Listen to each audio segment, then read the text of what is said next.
Hadi Awang just declared that it is our right to plan to topple the government. Says Hadi. That's what the news caption reads.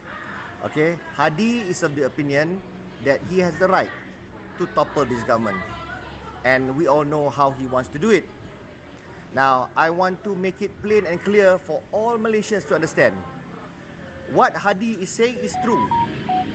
He has the right to topple this government. He has a right to entice or induce any MP or party, any party to join Perikatan Nasional. And if the numbers of perpaduan government becomes less because parties pull out, then this government falls. There is nothing unlawful. You can say it is immoral, unstable, inconsiderate, but it is not unlawful. It is perfectly allowed under the law, under our law and under our constitution. Be crystal clear on that. So as far as Hadi is concerned, he plans to offer East Malaysian the seat of Prime Minister. Now, East Malaysians have got to make a decision now. Do they want to leave perpaduan government and go for PMship? If provided that the Agong and the Kings are in favour of a kerajaan tebuk atap, then they get the premiership and lagi cepat dapat MA63 and whatever they want. And thirst for power is almost the MP's characteristic. Almost all MP's characteristic, thirst for power kalau boleh jadi PM. Semua orang pun kalau boleh nak jadi PM. Okay, so the decision is on the Sabah Sarawak punya parties. And if it happens and they decided to pull out, and if Anwar punya government tak cukup, then he has to go to the Agong, he has to tender his resignation, and the Agong is at liberty to appoint a new Prime Minister if he so wants. A Prime Minister that has the majority support of 112 or more MPs that can make him Prime Minister provided Agong swears him in. Okay, so now be clear firstly, MPs cannot jump. If MPs jump or MPs sokong make a decision or vote against the party's lines, leadership lines, the MP will lose their seat. That is the anti-hopping law punya provisions. So therefore MPs cannot act not in accordance with the party. There is a law, clear law on that.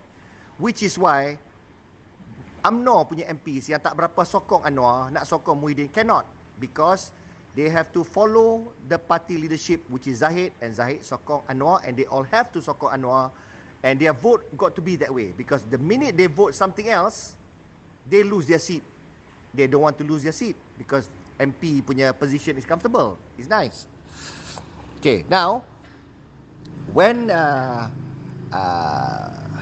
whatever Hadi is planning, kalau katakan Sabah Sarawak punya parties switch camps and it goes over that side and enough berat belah sana and kurang belah sini, then there is no law that prevents party from hopping. Party can hop. Party can hop here. GPS can join Perikatan Nasional. UMNO, BN can join Perikatan Nasional. Perikatan Nasional can join PH. Dua-dua tu boleh keluar. PH can join mana-mana pun. At the end of the day, all the parties is at liberty to jump. The parties can jump and block, but the MPs cannot jump between party to party. So anti-hopping law is about MPs jumping from party to party, okay, or voting not in accordance with what the party lines are. Okay, so now betul ya Hadi kata it is their right, but now here comes the twist. Agong already declared that he hopes before he leaves back for Pahang, this will be the last government. The royals, not just the Agong, do not desire any more change of government because they see how destructive and how costly it is to the nation and to the lives of the people of Malaysia. Malaysia is the royals punya country too. They are also countrymen, albeit they are royals.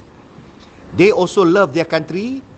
They also have a face to show they got the pride, they got their dignity to all their friends internationally.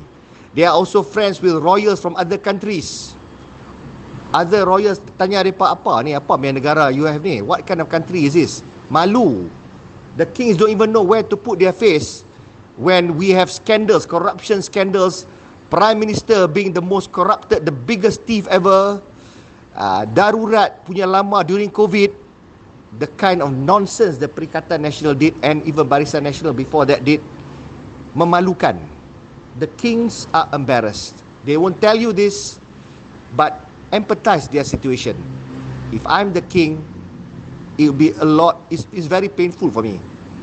So therefore, be sure, be categorically sure, Agong will not swear in another kerajaan tebuk atap. Never again. The other brother rulers also will not allow it. There will not be a kerajaan tebuk atap. So Hadi has the right to bring down the government. He can topple the government. He can make the numbers of kerajaan perpaduan less by enticing parties to hop over to their side. They can offer other people prime ministership, whatever they can do. It can all still be lawful, but it's lawful only up to that. You can topple the government. But whether you are sworn in as prime minister and the new government, that will depend. That will depend because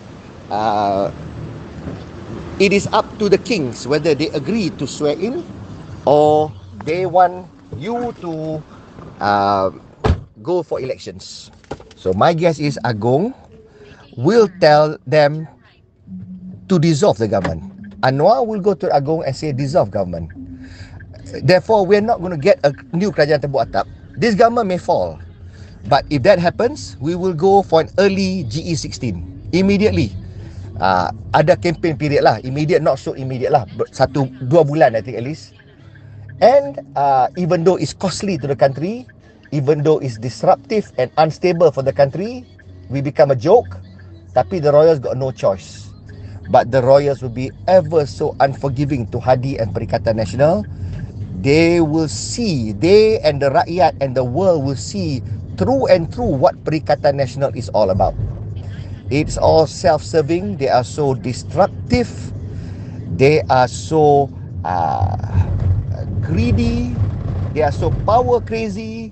They are so selfish, and they are conniving. And really, the most conceited kind of people. They don't care what happens to the public, to the rakyat, to the country. They don't care how many times the government falls and new pemerintahan. They don't care a damn what the kings and the kings desire. It is just their thirst for power and to be in control. Why? Because they are counting their days before they go to Kajang prison. Their cases are looming over their heads and there are clear paper trails. They are desperate people. They'll do whatever it takes to bring down this government. But when the king declares dissolution of parliament, we go into elections, then it's a totally new ball game. BN and Perikatan Nasional is not going to fight each other in the elections. They will fight together. They will be strategizing. Where PH is weak, UMNO and BN is strong. Where UMNO and BN is weak, PH is strong. They are more likely to fare better, more so with Anwar being the PM. A lot of people have more confidence in the country. The haters will always be the haters, but a lot of the fence-sitters already see that this is the kind of government we want, and we are on the trajectory to recovery, to better harmony, and to enhance dignity globally. And people will make informed choices. The Malays will now go out in droves now to vote. And the Green Party will try to fare better in the northern states, try also in other states, northern and eastern states. But there's a catch now. Sabah Sarawak also will go into elections. And Sabah Sarawak kalau dah switch camps and now working with PAS, how will the East Malaysians react? The East Malaysians don't like Perikatan Nasional. So generally, They're going to have their challenge as well. Okay, jadi we'll see what's what. Ke sera-sera.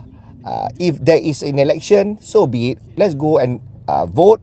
Let Malaysians decide again which government we want and who we want to become PM. Okay, Perikatan Nasional nak offer PM-ship kat Sabah Sarawak, proceed. But the East Malaysians better know what risk they are taking. If they try to go for this, they betray the current government in order to take the PM-ship. They have to win it through the ballot box. If they win, they become PM, okay, tak apalah, they advance the agenda faster. Tapi under Anwar being the PM, he has already appointed Fadilah to look into MA63. Things are moving, things are happening, waiting for royal assent. And kalau the East Malaysians are patient, they stay loyal, they are likely to get what they want to get. Tetapi kalau nak cepat lagi, boleh try lah the prime ministership punya tu. All depends on what the Sabah Sarawak party does. And kalau tak menang, then they are already going to be perceived as enemies by BN and Pakatan Harapan.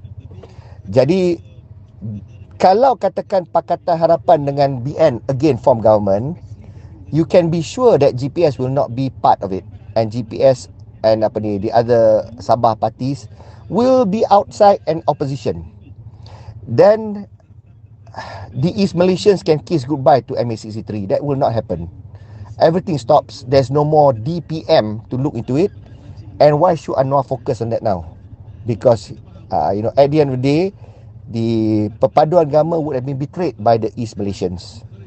Jadi this is a big decision that the East Malaysians got to make, whether or not to take the candy from the devil.